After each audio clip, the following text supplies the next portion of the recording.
In this video, I'll be revealing the optimal withdrawal order for Canadian retirement accounts that can save you tens of thousands in taxes and preserve your government benefits. Through working with Canadian retirees to optimize their withdrawal strategies, I've discovered that most people assume CPP should come first because it's guaranteed income. But that's rarely the optimal approach for tax efficiency or maximum lifetime income. In fact, just yesterday, I had a new client tell me, I won't be able to delay CPP because I'm retiring in January and will need the income. That's exactly why I'm making this video today, to show you the strategic withdrawal sequence that maximizes your retirement income while minimizing taxes and preserving benefits.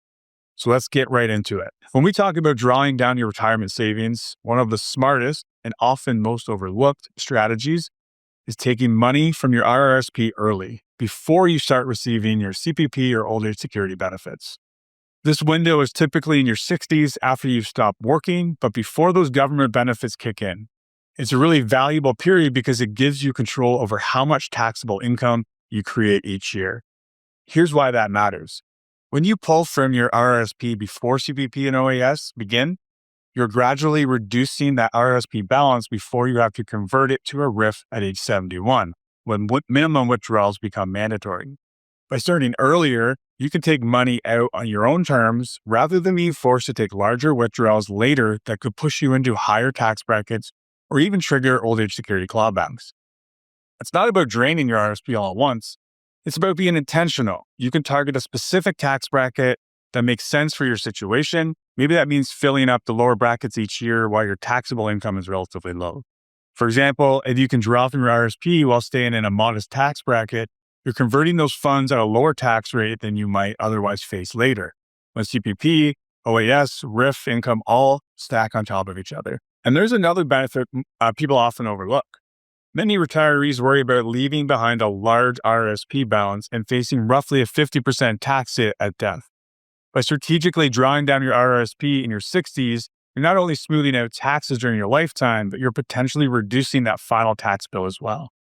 So by the time you reach 71, your RIF balance, and therefore your mandatory withdrawals, are smaller. That gives you more flexibility, helps you avoid higher marginal tax rates, and reduces the risk of an OAS clawback in your 70s and beyond. When you plan intentionally, rather than just automatically starting CPP and OAS the moment you retire, you can often end up with a lower overall lifetime tax burden than if you follow the default approach like proportional withdrawals or deferring your RSP for as long as possible. And just to be clear, the reason this works is simple. Before CPP and OAS begin, you've got less taxable income. That means more room to draw from your RSP at lower tax rates. You're filling up those lower brackets now so you don't have to face a bigger tax consequence later. A lot of retirees assume that the best move is to start their CPP right at 65. Because after all, you've earned it. It feels good to finally collect those benefits. But when you look at the math, that default approach can often leave money on the table over your lifetime. Here's why. Your CPP benefit grows by 8.4% for every year you delay beyond 65 up to 70. That's a guaranteed increase, and there aren't many investment options out there that can provide that kind of predictable return, especially on a risk-free, inflation-adjusted basis. So by delaying CPP, you're not just waiting, you're buying yourself more guaranteed income later. And during that waiting period, you can strategically draw income from your RRSP instead. This is what makes the RRSP first approach so powerful. By tapping into your RRSPs during those early retirement years when your taxable income is low because CPP and OAS haven't started yet, you can take advantage of those lower tax brackets. That means you're pulling money out of your RRSP at a lower marginal rate instead of being forced to take it later when your income is higher. It's about controlling when to recognize that income and how much you pay in tax instead of letting the system decide that for you. And here's the key benefit. By reducing your RRSP balance early, you're also reducing the size of your future RIF minimums. That prevents those tax bracket jumps that can happen later in retirement when multiple income streams, CPP, OAS, RIF withdrawals, maybe even investment income all start hitting at once. When that happens, high RIF minimum withdrawals can push you into a higher tax bracket and potentially trigger OAS clawbacks, which are essentially a stealth tax on your retirement income. So by being proactive in your 60s, taking strategic RRSP withdrawals before CPP and OAS start, you're often saving thousands upon thousands of dollars in taxes over your lifetime. And just to be clear, this isn't about spending less, it's about maximizing what you can spend by drawing income from the optimal bucket at the right time. You're simply replacing CPP income with RRSP income in those early years, not reducing your lifestyle. In fact, in the right circumstances, it can even make sense to withdraw more from your RRSP than you need to spend right away and move the extra into a TFSA or even a non-registered account. That way, you're moving funds out of a tax-deferred account into vehicles that can provide tax-free or more tax-efficient income down the road. This coordinated approach gives you flexibility now and helps you manage taxes later, and it often results in a lower lifetime tax bill than the traditional start CPP at 65 strategy. Of course, it's not the right move for everyone, but for many successful savers, especially those with larger RRSPs, this kind of planning can make a significant difference in how much you keep after tax over your lifetime. So the RRSP first withdrawal strategy is all about smoothing taxes in the early years of retirement, but delaying CPP is about something different. It's about maximizing your guaranteed lifetime income.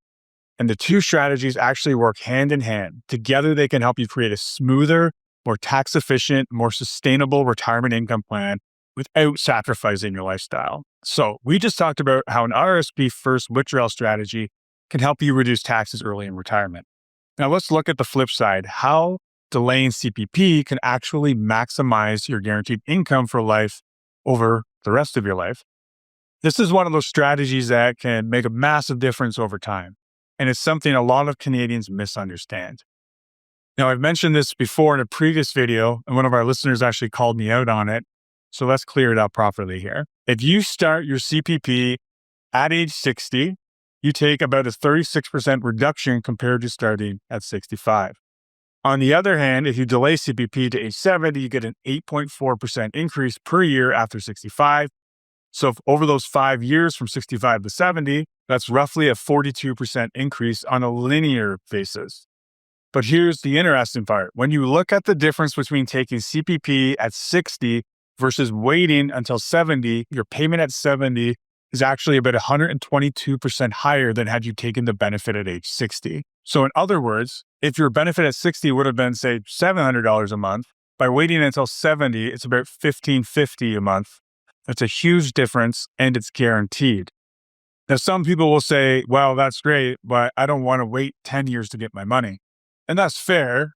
But remember, the return on delaying CPP is risk-free. The government literally guarantees that 8.4% increase per year between 65 and 70. And that increase is also indexed to inflation once you start collecting, and actually on the way to 70 as well. There's almost no investment portfolio, especially one designed for retirees, that can reliably match that kind of return after inflation with zero risk. So by delaying CPP, you're not just deferring income, you're buying yourself a bigger pension, one that will last for life, grows with inflation, and provides stronger protection against longevity risk. And that larger CPP benefit helps in a few other ways too. It builds a bigger foundation of guaranteed income, which reduces the pressure on your investment portfolio. That means you can draw less from your investments later on, and in some cases, invest your remaining assets a little more aggressively because more of your essential expenses are covered by guaranteed inflation-protected income. Now, in practice, we often offset a part of your portfolio to be a bit more conservative while you're drawing down your RSP to replace the income you would have received from CPP. But once that larger CPP benefit kicks in down the road, you've now unlocked a higher lifetime income floor, and that can make your entire retirement plan more secure. Delaying CPP also helps maintain your purchasing power because those payments are indexed to inflation. They rise as the cost of living does, something fixed withdrawals from your investment accounts can't always keep up with. So when we put it all together, the delay CPP strategy is really about improving your long-term financial resilience. You get more guaranteed income, better inflation protection, and less reliance on your investment portfolio to fund essential spending. And again, this isn't about spending less. It's about spending smarter. You're simply deciding when and where your income comes from to create the most sustainable, tax-efficient, and reliable cash flow possible. Let me repeat that. This isn't about spending less. It is actually about, can you spend more money in retirement? So we've talked about how an RSP first strategy can help reduce taxes early in retirement, and how delaying CPP can maximize your guaranteed income. Now, let's look at the third piece of the puzzle, your TFSA, and why, for most retirees, it's better to preserve that account for last. The TFSA is one of the most powerful tools in Canadian retirement planning, and yet it's often misunderstood. The reason it's so valuable comes down to one simple fact. TFSA withdrawals are tax-free. That means every dollar you take out is yours to spend tax-free. And because those withdrawals don't count as taxable income, they don't affect your OAS benefits or any guaranteed income supplement eligibility either. So by keeping your TFSA intact longer, you're protecting an incredible amount of flexibility later in retirement. So here's how that plays out.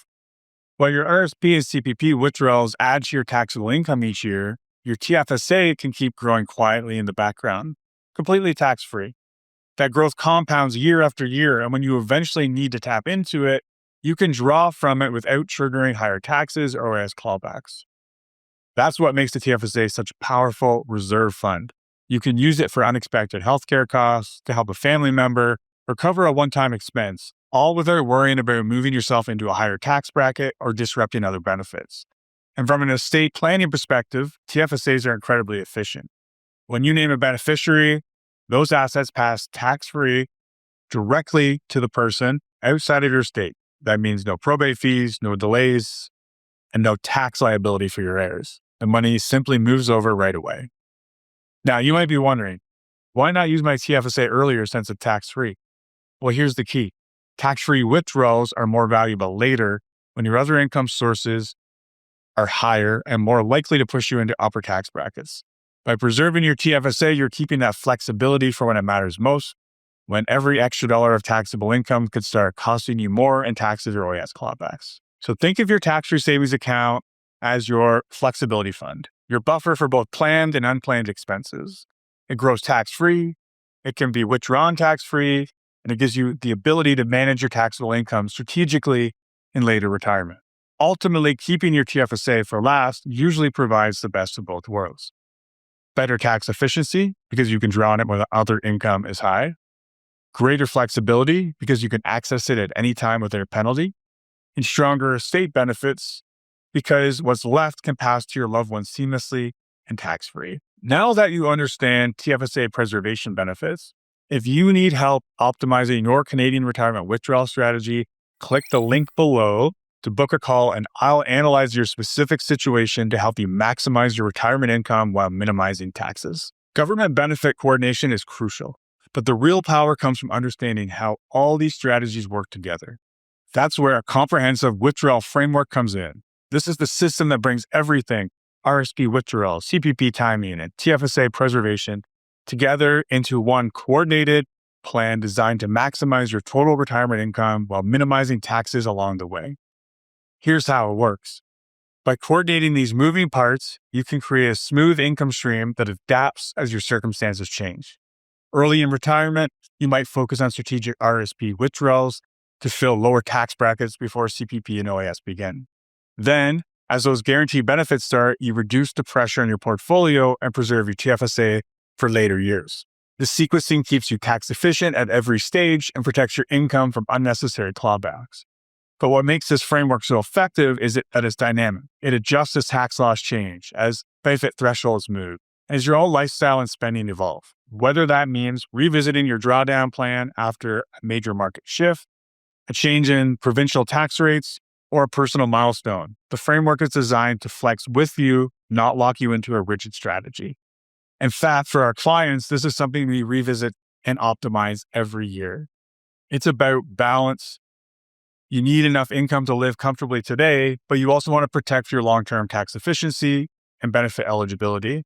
This approach ensures you're not just optimizing one piece, like your RRSP or your CPP, but aligning everything to work together toward your long-term goals.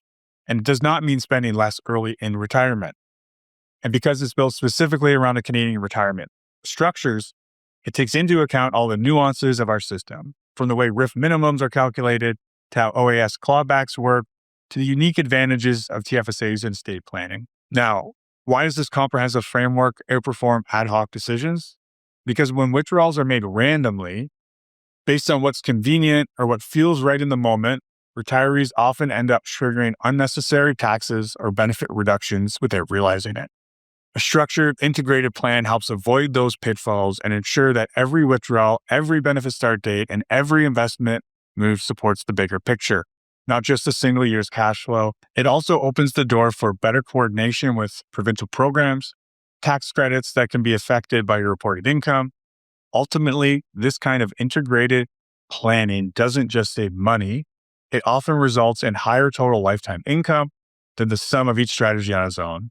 You get more after-tax income to spend, more predictability in your cash flow, and more peace of mind knowing that your plan is working in harmony with the Canadian tax and benefits system.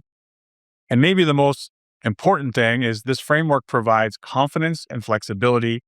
You're not just reacting to tax slips or surprise clawbacks, you're anticipating them, managing them, making decisions from a position of clarity. So now that we've covered how each piece works, RRSP withdrawal, CPP timing, and TFSA preservation, let's talk about how to put this all into action. This is where theory meets reality, the implementation strategy that turns optimal withdrawal sequencing into real results. The first step is to begin with RRSP withdrawal planning in your early retirement years, typically in your 60s before your CPP and OAS benefits begin. This is your window to draw from your RSPs while your taxable income is low, so you can reduce future RIF balances and avoid higher taxes down the road. Next, you'll want to delay your CPP to maximize that guaranteed inflation-protected income for later. During that waiting period, your RSP withdrawals serve as the bridge, providing steady income while your future CPP payments grow in the background at that 8.4% annual rate. Then, once CPP and OAS are in place, you focus on preserving your TFSA, keep it growing tax-free until later stages of retirement, when withdrawals from that account will be most valuable, giving you flexibility to manage healthcare costs, family support, or large purchases without pushing your taxable income higher. All the while, you're monitoring and coordinating your withdrawals with government benefits and tax brackets. That ensures you're optimizing every dollar every year, not just following a fixed schedule. Now, what really makes this work isn't just the strategy, it's the systematic execution. The RRSP first, CPP delayed, TFSA last framework only delivers its full benefit when it's applied consistently and intentionally. Emotional or ad hoc decisions like taking a big lump sum because markets look scary or income feels tight can easily undo years of planning. That's why this isn't a set it and forget it approach. It's a living plan, one that adjusts to changes in your tax situation, your lifestyle, or new government rules. The core principles stay the same: reduce taxes early, maximize guaranteed income later, and preserve flexibility for the long term. But the exact numbers and timing will evolve as your life does. And because the strategy relies on the specifics of the Canadian system, from federal and provincial tax rates to OAS clawback thresholds, it's important to work with professionals who understand Canadian retirement withdrawal optimization. Not a generic financial plan, not a one-size-fits-all rule, but a coordinated approach that aligns with your income, your goals, and your tax realities. When it's implemented correctly, the sequencing strategy doesn't just help you pay less tax, it helps you create more spendable income through retirement, all while keeping your plan flexible and efficient for the long haul. Now that you understand the optimal withdrawal order for Canadian retirement accounts and how RRSP first, CPP delay, and TFSA preservation work together, you can implement this strategic sequence to maximize your retirement income while minimizing taxes. If you need help implementing this comprehensive withdrawal strategy for retirement optimization, click the link below and book a call, and I'll analyze your specific situation to help you create the optimal withdrawal sequence for your retirement accounts. I'll see you in the next video.